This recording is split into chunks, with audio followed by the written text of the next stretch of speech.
Luego de ver Betty la Fea 2 hasta el capítulo 6, solo puedo decir que está tomando un rumbo bastante interesante. ¿Acaso nunca se equivoca o qué? Usted cree que fue muy buen esposo, ¿no? Mire, papá. Y es que si dejamos de lado los primeros capítulos que no alcanzaron del todo las expectativas y el hecho de que la abogada de Armando sigue sin encajar del todo, tenemos un nudo y conflicto que ya por lo menos a mí me tiene muy enganchado. Eso quiere decir que seguramente ya está cambiando todo, ¿no?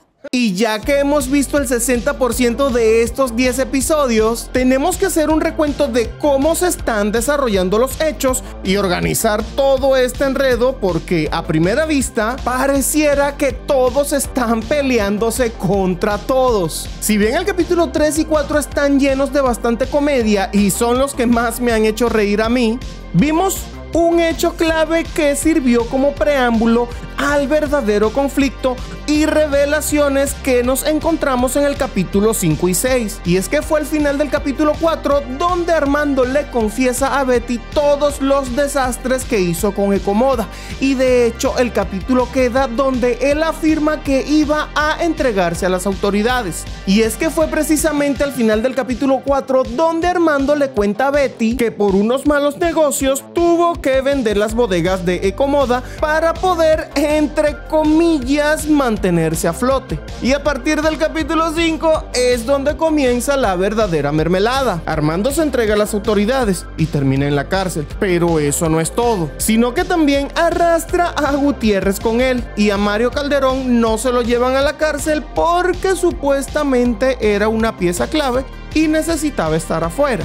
En la sala de juntas comienza Marcela a querer inculpar a Betty, aduciendo a que la misma Betty sabía todo lo que hizo Armando, pero gracias a la intervención del abogado Papito, se aclaró que no era así, y que más bien Beatriz, desde su posición de presidenta de Ecomoda, iba a velar por el bien de los trabajadores. Y a su vez aparece Hugo Lombardi, que discute con Ignacio, discute también con Camila. Camila se pelea con Betty porque piensa que ella metió a la cárcel a su papá, y todo se vuelve un caos. Pero por primera vez en la historia, y por un bien común, Marcela y Betty parecen estar de acuerdo en que la prioridad es Ecomoda, y que si van a sacar a Armando de la cárcel bajo fianza, que ni se les ocurriera tomar dinero de Ecomoda para sacarlo. Y para que entendamos la magnitud del problema, a raíz de los malos negocios de Armando, los empleados de Ecomoda no están recibiendo las prestaciones, que son cosas como seguro y jubilación, desde hace un buen tiempo. Hugo Lombardi se pone del lado del cuartel de las feas y de todos los empleados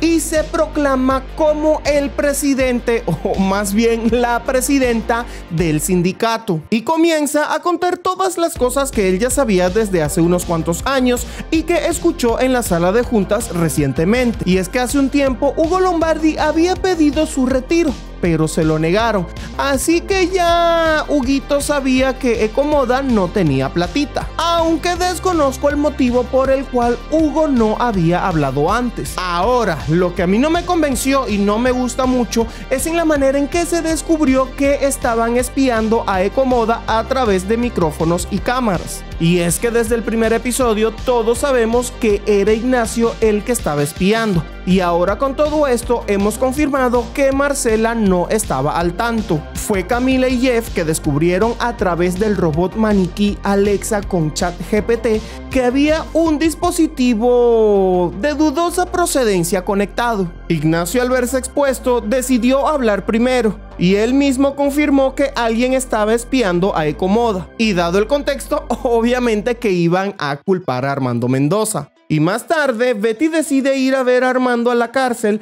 para esclarecer la situación y confrontarlo. Armando le jura que él no es el espía, y más bien le dijo a Betty que la persona que compró las bodegas de Ecomoda era un contacto de Mario Calderón. Lastimosamente a Betty le traicionaron las nalgas, digo, las ganas, y se acostó con Armando. Y a quien no, si mírenlo cómo se mantiene a sus 50 y pico años. Digo, no, en el caso de las señoras. Y mientras tanto, a Patricia Fernández, sus hijastras, la echan del departamento del Pachito y pasa la noche en su oficina. Por lo que estaba en el momento justo cuando Mario Calderón entró a la oficina a buscar unos documentos. Recordemos que esa oficina antes de ser de Patricia era de Gutiérrez, así que tiene bastante sentido. Y Gutiérrez por teléfono desde la cárcel da instrucciones a Mario de buscar unos documentos importantes y de paso le dio el chismecito de que Betty fue a ver a Armando y que más tarde se encerró con la abogada. Y entre toda esta tensión, la hija de Betty terminó borracha en la comisaría. Y es que a pesar de que su papá estaba en la cárcel, ella estaba despechada porque Ignacio la dejó plantada hace unos capítulos atrás. Entonces, ella en medio de su borrachera lo llamó y casi choca. Por lo que Ignacio escuchó todo a través del teléfono y fue a sacarla de la comisaría. Y aquí es en donde te voy a mencionar la mayor revelación hasta el momento. El contacto de Mario Calderón, que compró las bodegas de Ecomoda,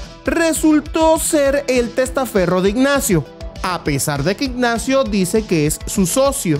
Y allí claramente se ven las intenciones que tiene Ignacio de quedarse con la empresa. Y a todas estas, la hija de Betty, que está viviendo con Marcela, y si no sabes cómo llegó a vivir allí, pues mírate los videos anteriores. La cuestión es que la hija de Betty discute con Marcela y le dice algunas cosas bastante feas. Ya entiendo, mi papá, ¿por qué no se casó contigo?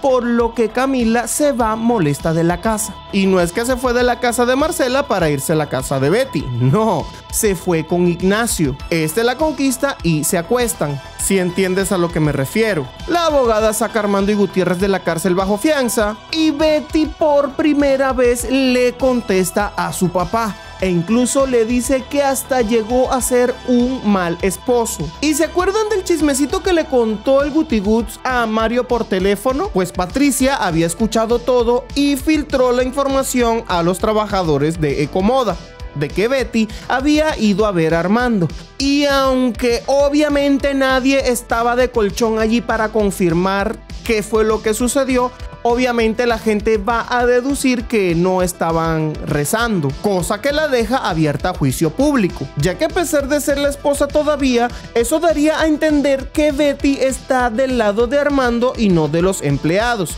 Algunos defienden a Betty, otros piensan que está del lado de Armando, pero la cuestión es que nuestra querida fea se muere de la culpa y vergüenza. Y como en este mundo no existen blancos ni negros, nuestra querida Betty está atravesando ahora un gris emocional y no sabe qué hacer. O al menos eso quisiera pensar, porque luego del chucuchucu con Armando se cruzó con la abogada que también iba a verlo. Así que sinceramente no sé qué va a pasar y eso creo que es lo que más me emociona de todo. Y en cuanto a la situación de Ignacio, es lo más sorprendente de todo, ya que es como un túnel de conejo que no sabemos hacia dónde nos llevará, ni tampoco sabemos cuáles son sus verdaderas motivaciones, pero habrá que esperar un poco para descubrirlo. Una de mis teorías es que ahora se está levantando a la hija de Betty porque es accionista y si tiene el voto de Marcela y el voto de Camila, obviamente va a tener más peso que Betty, incluso pudiera llegar a ser presidente de Ecomoda antes de lo que imaginemos. Y esta teoría no es tan descabellada. Recordemos que según las malas lenguas, Armando hizo lo mismo con Marcela para conseguir su voto a favor para él poder ser presidente. Y ya quedaría a criterio de los espectadores si ese nuevo conflicto iguala, supera o simplemente no está al nivel de lo que ya vivimos con el autoembargo de Terramoda hace más de 20 años. Y no olvides suscribirte y activar la campanita de notificaciones. Realmente aprecio muchísimo los comentarios que dejan en cada video. Y por cierto, déjame tu comentario para conocer tu opinión de cómo ves esta segunda temporada de Betty la Fea ahora que hemos visto más de la mitad de los episodios. Y si tienes alguna teoría también, déjala por allí para leerte también y tal vez la incluya en un futuro video.